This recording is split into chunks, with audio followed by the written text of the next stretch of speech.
Where the offices and the studio and the gallery are in One Castle Street, it's part of the historic quarter.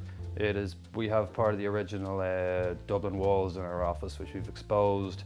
It was where there was the anarchist Garden of Delight, where they had a huge mural. We've exposed that. I found it when I was rooting through ceilings. It was owned then by a guy called Gordon Campbell, who bought it. He used to own the Gap and McCullough's.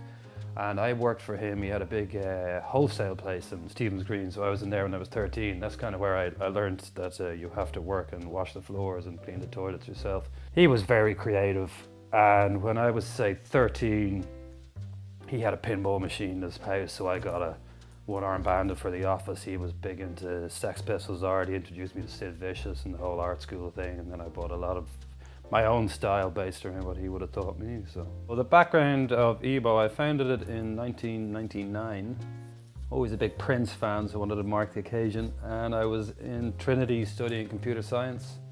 After leaving Bolton Street, where I was doing property economics, so it was quite a change. I had a couple of colleagues at the time. One who was studying it with me came on board as well, and another guy I went to school with who was a graphic designer.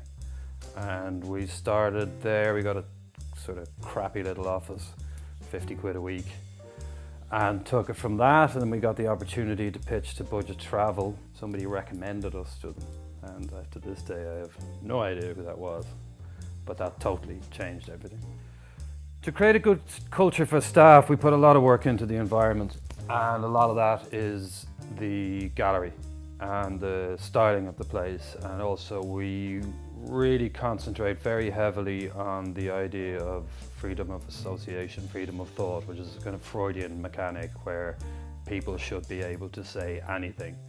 And that includes being offensive, because you can't create an idea or really understand a product without looking at every single side of it. So we have a very, very open atmosphere. The space there and the gallery and the shows we've had and the parties we've had, and it's all worked very well, and it's proved the point that you can have a really open creative agency and get really strong clients like the National Transport Authority and the GAA and Orsa Nuclearon to interact with it.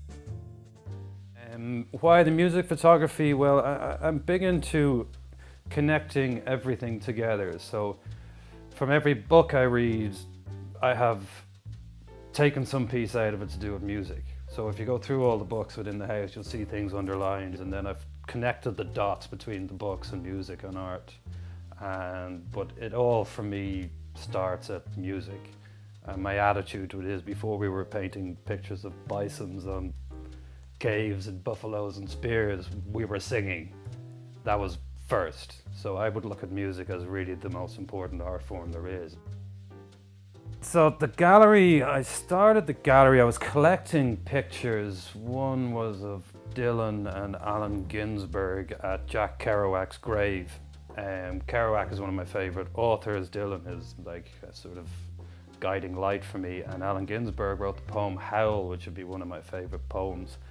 And I bought that, and then a company opened in Ireland who started supplying it, and I got involved with them, and they were having difficulties, so we gave them the space, and then eventually I took it over myself and turned it into Gallery Number 1, and we did some very high profile shows with people like Ronnie Wood, Paddy Boyd, Garrett Mankiewicz, who was Jimi Hendrix's photographer, and Ken Regan, who was Dylan's photographer.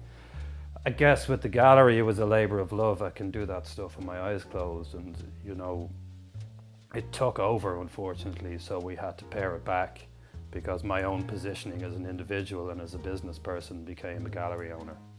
But my business is digital.